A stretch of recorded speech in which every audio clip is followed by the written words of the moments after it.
प्यारे बच्चों, नए साल 2025 के पहले दिन हो रही आपसे मुलाकात करने की नई शुरुआत। जानेंगे आपके पढ़ाई के हालचाल, लेंगे चर्चा में आपके चंद सवाल जो बढ़ाएंगे आपका आत्मविश्वास और बनेगा आपके ढाल। रखेंगे आगे आपकी हमेशा पढ़ाई का ख्याल। इसका नाम है नीट चौपाल।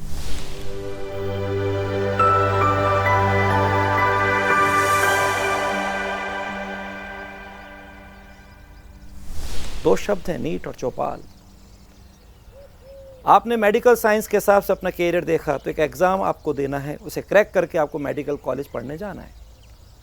उस एग्ज़ाम का नाम नीट यूजी। ये प्रेजेंट है। पास्ट में तो और भी एग्ज़ाम होते थे। एक एग्ज़ाम होता था एम्स का, जिसकी डेट फिक्स 1 जून होती थी और जिस पर कोई अलग सी बात होती थी। वो बात क्या है, उससे शुरुआत करते हैं।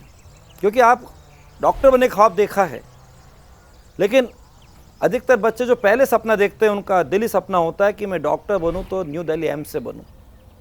आज एम्स और भी ज़्यादा हैं, 20 एम्स अभी हाल चल रहे हैं इस समय, लेकिन सबसे ऊपर है न्यू दिल्ली एम्स। एम्स का मतलब all India medical institute of science. Aim में एम्स छुपा हुआ है। जब सपना देखा तो बड़ा क्यों नहीं देखें। और कहते हैं size of success direct report size of dream. और बड़ा सपना देखेंगे, लक्ष्य बड़ा होगा तो फोकस लगेगा तगड़ा। बचपन में आपने खेल देखा होगा ना, एक सर्कल सा होता है और उसका एक सेंटर होता है। अब एक चीज़ आपको फेंक के मारनी है। अब अगर आपका मान लीजिए कि यार कहीं भी लग जाए तो फेंक दो, लेकिन अगर आपका सेंटर पे लगाना है निशाना तो लक्ष्य आपका बड़ा है। दिखने में केवल पॉइंट है, लेकिन आपका लक्ष्य बड़ा है तो आप बहुत ध्यान से पूरा फोकस करके, जैसे कोई शूटर कहीं पे अपने लिए कह दीजिए गोली चला रहा है या तीर चला रहा है, बिल्कुल उस तरह से आप उसको फोकस करके फेंकते हो। ऐसे ही आपका अगर अपना लक्ष्य बड़ा हो तो फोकस तगड़ा होता है। और जो भी लक्ष्य बड़ा आपने पाला है, जल्दी पा लिया, कहते हैं अर्ली स्टार्ट अर्ली फिनिश, आप कहीं से आगे हो जाएंगे। तो आप आराम से अपना फोकस तगड़ा रखकर उस बड़े लक्ष्य के छोटे छोटे पीस कर दो और फिर एक लक्ष्य को गढ़ो, उसके पीछे पढ़ो। तो अभी आपका लक्ष्य है डॉक्टर बनना, तो आपको नीट यूजी एग्ज़ाम को क्रैक करना है। तो मेरी सबसे पहली बात है कि एग्ज़ाम है क्या। अभी प्रेजेंट में ये एग्ज़ाम 3 घंटे 20 मिनट का होता है। सब्जेक्ट आपके हुई फिजिक्स, केमिस्ट्री, जूलॉजी, बॉटनी, और इसमें नेगेटिव मार्किंग होती है, ये आपको मालूम है। एक क्वेश्चन सही पे +4, एक माइनस होने पर -1। नेगेटिव मार्किंग अप्रोच है, डॉक्टर साइन पॉजिटिव है, इसलिए ये कंट्रोल बहुत ज़रूरी है, पेशेंस बहुत ज़रूरी है। ये एग्ज़ाम इन्हीं की टेस्टिंग का होता है। जहाँ तक एम्स की बात करें तो एम्स में लगभग 2200 सीटें हैं, जहाँ 20 एम्स अभी चल रहे हैं, कुछ 5 एम्स नए आने वाले हैं। और टोटल सीट की बात करें, ओवरऑल मेडिकल कॉलेज जो पहले अलग अलग चलते थे, FMC, AMU, BHU, वेलोर, ये सब मिलकर एक कॉमन प्लेटफॉर्म पे आ गए हैं। तो नीट यूजी एग्ज़ाम में आपकी टोटल सीट है 1,15,812, लगभग कह रहा हूँ क्योंकि सीट बढ़ रही हैं। उस पर 2 पार्ट हैं। सरकारी सीट्स हैं आपकी लगभग 55,000, और लगभग सरकारी के बाद प्राइवेट सीटें 51,000 लगभग है। आपको तो एक सीट चाहिए ना, तो बस केवल इस समय माइंड, टाइम, एनर्जी फोकस करके अपने लिए एक ड्रीम पालो, एम्स का ड्रीम पालो।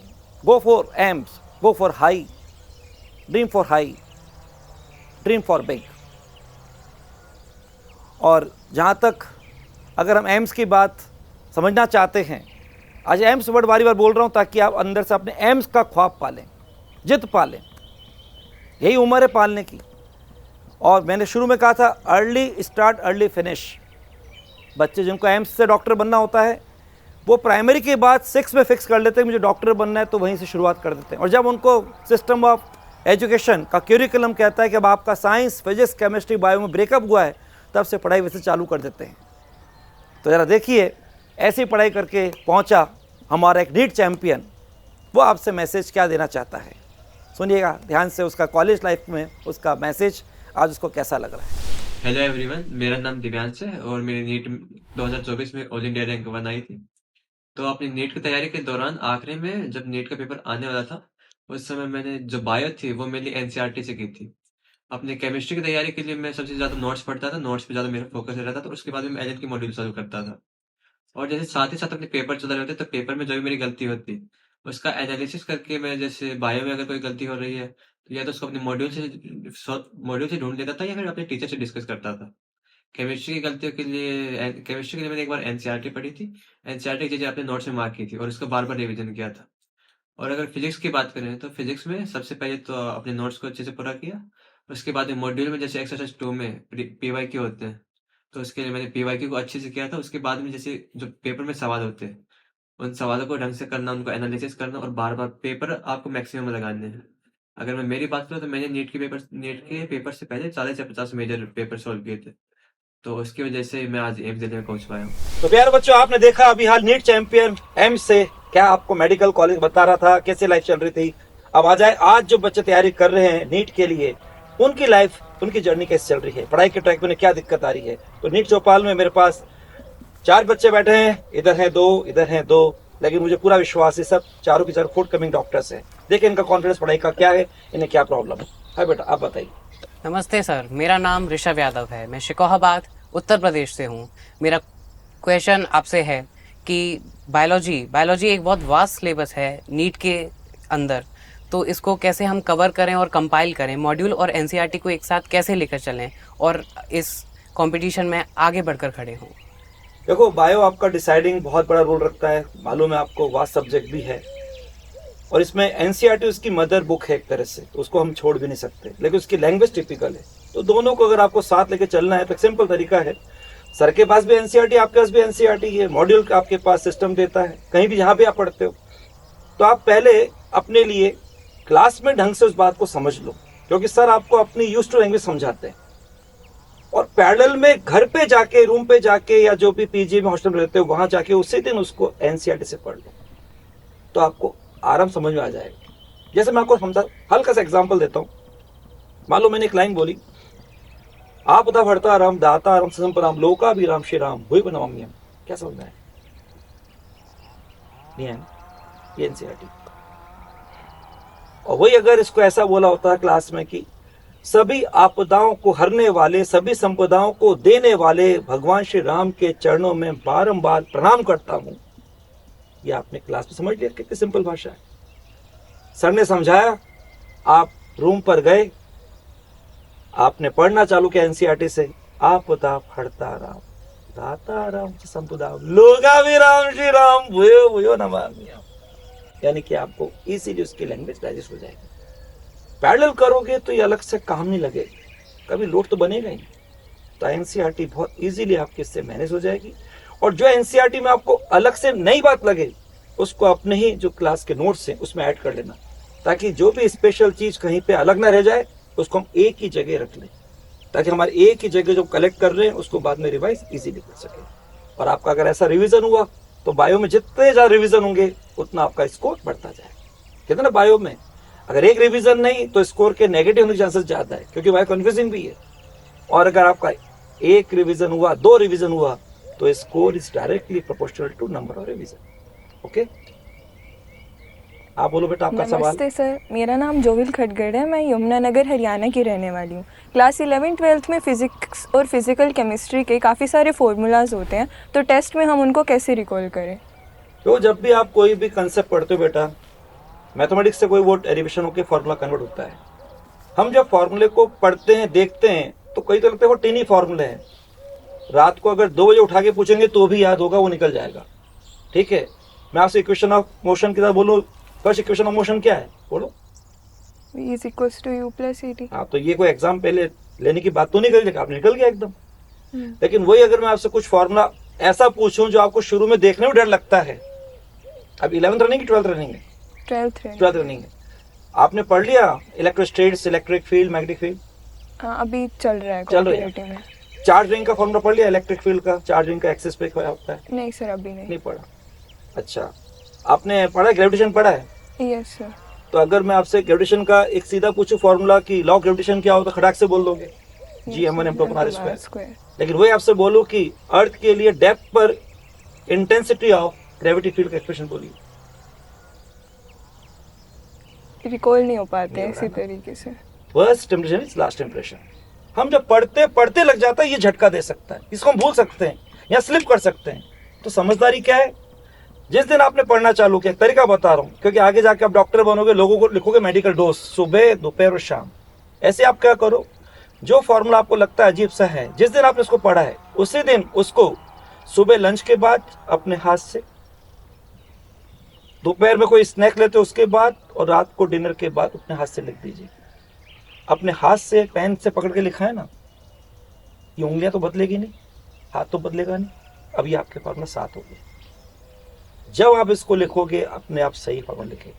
और आपके हर चैप्टर में अगर 10 फॉर्मूले होंगे तो 1 या मैक्सिमम 2 फॉर्मूले ऐसे होते हैं जो हमको थोड़ा डरावने लगते हैं या जिसमें हमारा स्लिपरी नेचर हो सकता है फॉर्मूले को हम ढंग से अप्लाई नहीं कर पाए, या नहीं आ रहा, याद है नहीं आ रहा तो क्वेश्चन ही छोड़ दें। अब आपका कॉन्फिडेंस रहेगा, भले वो फिजिकल केमिस्ट्री हो, और फिजिकल न्यूमेरिकल बहुत होते हैं, आपको मालूम है। आप कर लेंगे, आप ट्राई करना, नहीं तो मैं आपके साथ हूँ। Thank you sir. नमस्ते सर, मेरा नाम उज्जवल प्रताप है, मैं कोटा का रहने वाला हूँ। मेरा ये सवाल है कि हम 12th को एफिशिएंट रखते हुए 11th को कैसे स्ट्रेंथन करके साथ में चले। 11 12 2 का बेसिक सिलेबस, अभी आप 12th रनिंग है। Yes sir. जब भी आपका सिस्टम आपको पढ़ा रहा है 12th में, कोई भी सब्जेक्ट कोई चैप्टर स्टार्ट हुआ और आपका 2 वीक के बाद वो जो कंटेंट तैयार होगा या 3 वीक के बाद उसका टेस्ट है। आपको अपनी पढ़ाई में मालूम है, जब आपने पहला पढ़ा था 11th पे, कोई टॉपिक किसी कारण से, बीमारी के कारण से, किसी कारण से कमजोर रह गया, तो आपके पास होता है कि पहले वीक में आप पैरेलल में वो टॉपिक 11 का अगर आ रहा है तो उसको पढ़ना चालू कर दीजिए। इधर आपके क्लास में सर अपने 12 के टॉपिक को बढ़ाते जाएंगे, धीरे धीरे अगले वीक में संडे के बाद वो टॉपिक 12 का काफी तैयार हो जाएगा। तब तक आप 11 के टॉपिक को अपने आप काफी कवर कर लेंगे। आपके खुद के डिवोर्स हो जाता है तो ठीक है, क्योंकि आपको टाइम चाहिए था। और अगर आपको लगता है कुछ हल्का सा ज्यादा हॉलो ब्लॉक्स हैं या वीकनेस अभी ज्यादा है, तो आप पैरेलल सपोर्ट लेके भी कर सकते हैं। लेकिन इससे क्या होगा कि आपका ऑटोमेटिक वो जो आपका रूटीन है उसमें आपको लगेगा कि 11 का टॉपिक पैरेलल तैयार हो रहा है और टेस्ट में आपका पूरा उसका कॉन्फिडेंस रहेगा। ऐसा हर सब्जेक्ट में दोनों को मर्ज करके कॉम्बाइन करके चल सकते हैं। नमस्ते सर, मेरा क्वेश्चन ये था, मैं सानवी गौर, कोटा राजस्थान की रहने वाली हूँ। मेरा क्वेश्चन ये था कि जब हमारा सेशन स्टार्ट होता है तो बहुत थोड़ा थोड़ा सिलेबस होता है, तो उसको हम लोग एक साथ पढ़ पाते हैं, लेकिन जब सेशन एंड होने को आता है तो एक साथ सिलेबस सम अप हो जाता है। फिर इतने सारे सिलेबस को हम एक साथ कैसे केटर करें? बात बहुत बढ़िया है, क्वेश्चन है, क्योंकि बच्चे घबरा जाते हैं एकदम, क्योंकि हर बार सिलेबस बढ़ता जाता है। आपके शुरू का टेस्ट केवल जो पहला पढ़ा वही आता है, फिर आपके आगे टेस्ट पे बैक पोर्शन भी आता है, और एक बार तो पूरे एग्जाम का सिलेबस आएगा। शुरुआत से आपको क्या करना चाहिए, जब पहले हम किसी चैप्टर को पहली बार पढ़ते हैं और हमने उसका टेस्ट दिया, टेस्ट के बाद हमारी इंप्रेशन पड़ा कि हमारे अभी इसमें क्या स्ट्रेंथ क्या वीकनेस है, किस टॉपिक के क्वेश्चन हमसे नहीं हुए, किससे हमारे कंसेप्चुअल मिस्टेक से गलत हो गए, और किस में हमने क्वेश्चन के साथ सिली मिस्टेक कर दी। यानी जो सिली मिस्टेक नॉर्मली बहुत सिंपल से क्वेश्चन में हो जाती है, आपके पास मिरर आ गया, सेल्फ मिरर। आप उस पर्टिकुलर चैप्टर के लिए वहीं पर, इसे कहते हैं शॉर्ट नोट्स, पेपर में मार्क कर लीजिए कौन सा ऐसा क्वेश्चन है, और एक पैरेलल आपका खुद का रजिस्टर उस सब्जेक्ट का तैयार होना चाहिए, जिसमें उसमें हम कंसाइज फॉर्म में उसको रिड्यूस करके लिख रहे हैं। जो हमारे इंपॉर्टेंट चीज़ है, हमको रिवीजन उसी को देखना है। आप आराम से उसमें जो जो क्वेश्चन आपसे नहीं हुए, इसके टॉपिक को ढंग से हेडिंग लिख दीजिए। जो क्वेश्चन आपके कंसेप्चुअल मिस्टेक से हो गए, इस कंसेप्ट को लिख दीजिए, और जो क्वेश्चन सिली मिस्टेक से हुए, वो जिस सिली मिस्टेक से हुए, ये ध्यान सुनना बेटा, चारों बच्चे ध्यान सुनना, सिली मिस्टेक का कोई सब्जेक्ट नहीं होता, आप भी ध्यान सुनो, लेकिन सिली मिस्टेक से लॉस बहुत बड़ा होता है, वो कई बार तो सिलेक्शन का बॉस होता है। इसलिए हमेशा सिली मिस्टेक के पीछे सबसे पहले पढ़ो, डॉक्टर साइन पॉजिटिव है, शुरू से आदत डालो कि जितना मुझे आता है उसको ही तसल्ली से लेकिन पूरा ढंग से करना है, उसमें एक भी गलत नहीं होना चाहिए। तो आप अगर ऐसे लेके चलोगे तो पैरेलल में आपके जो नोट्स तैयार हो रहे ना, वो ऐसा रिवीजन का मैटर हो रहा है, उसी को आपको रिवाइज करना है, उसी से आगे राइज करोगे मेमोराइज करके, और आपका स्कोर भी राइज करता जाएगा, आप कॉन्फिडेंस से आगे बढ़ सकते हैं। आगे बात समझ रहे? यस। #आस्क बीएम सर में मैं सोनू कुमार बिहार से यह पूछना चाहता हूँ कि अगर हम पीएनसीएफ के बच्चों को नीट की प्रिपरेशन 12th के साथ ही करनी है तो हमें कब से स्टार्ट करनी चाहिए और कैसे करेंगे? हाँ सोनुआ, अरे यार बिहार के सितारे सोनुआ, तुम तो जिम करने लग गए। अच्छी बात है, हल्का ध्यान रख रहे हो। तुमने बात करी पीएनसीएफ के हिसाब से, बेटा जब तुम 9th में आते हो तो तुम्हारे सब्जेक्ट साइंस में चैप्टर के रूप में होता है फिजिक्स भी, केमिस्ट्री भी और बायो भी। तो उसमें जब भी तुम उसमें क्वेश्चन करो, ऑब्जेक्टिव क्वेश्चन यानी वस्तुनिष्ठ प्रश्न, तो उसमें तुम्हारे वहाँ नेगेटिव मार्किंग नहीं होगी। लेकिन ये ध्यान रखो कि एग्जाम जब 12 के साथ देना है नीट यूजी का, तो वहाँ नेगेटिव मार्किंग होती है। तो वहीं से अपना ध्यान रखो कि मेरा क्वेश्चन अटेम्प्ट करने वाला गलत नहीं होना चाहिए, वरना 1 नंबर कम हो जाएगा। तो वहीं से अपनी आदत डाल लो कि मेरा क्वेश्चन गलत नहीं होना चाहिए, आता हुआ क्वेश्चन ही ढंग से तसल्ली से करूं, और नहीं आता तो उसको कोई तुक्के वजह से ना करूं, ताकि आपका बेस अच्छा बन जाएगा। ये आपकी अच्छी बनेगी फाउंडेशन, और इससे क्या होगा कि आप 4 साल में अगर ये आपकी फाउंडेशन धीरे धीरे स्ट्रॉन्ग होती चली गई तो आप किसी भी हाइट के सपने के लिए जा सकते हो। आपको एम्स का सपना देखना है, क्योंकि 4 साल बहुत होते हैं 12 के साथ एम्स में जाने के लिए। बच्चों आज नया साल शुरू हुआ है, 1 जनवरी है, कहते हैं फर्स्ट इंप्रेशन लास्ट इंप्रेशन। आज जो शुरू करें उसको हमेशा साथ लेके चलें। तो मेरा आज का गुरु मंत्र है, आपने सुना है कि जीवन का नाम संघर्ष है, लेकिन जो संघर्ष करते हुए हिम्मत से आगे बढ़ता रहता है वो मंजिल पे पहुंचता है, क्योंकि हिम्मत की कीमत होती है। बस ये ध्यान रखना। और फिर मिलते हैं नए एपिसोड में, नए बच्चों के साथ, नई बातों के साथ, नई प्रश्नों के साथ। चलेंगे हम साथ साथ।